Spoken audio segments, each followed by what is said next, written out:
চল ভাই জমিতে খুঁটিগুলা গাইরে আসি। চল ভাই। ভাই বাড়িতে সীমায় আঙ্গো কার ভাই ওই যে আমাকে জমিতে কুটা লাগায়। এই তোরা আমাকে জমিতে কুটা লাগাস কে? এ বেটা তোর জমি মানে এই সামনে ধরে। চেয়ারম্যান সাহেব দাঁড়ান। চেয়ারম্যান সাহেব ওই পাড়ার পোলাপানে আমগর জমি নিয়া আমগর বড় ভাইরে মারছে, আমি বিচার চাই। আচ্ছা ঠিক আছে, আগামীকাল বিকাল 5টা বাজে ওই জমির কাছে যাইবা, বিচার হবে।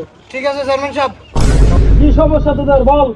মাদুর সাহেব ওই জায়গা আমি ওর দাদার কাছ থেকে অনেক আগে কিনছি, এখন ওই জায়গা ও গিয়া দখল করতে চায় জোর করে।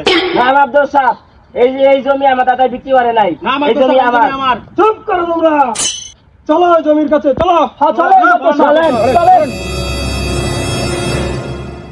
শোনো, তোমাকে যেহেতু এই জমি নিয়ে সমস্যা, সমাধান আমি দিতেছি।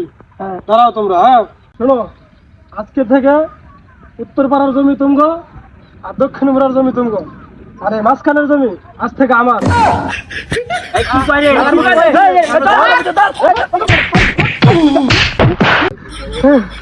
ভাইসে দেখলে আর জীবন অন্য জমি তো লোক নেব না।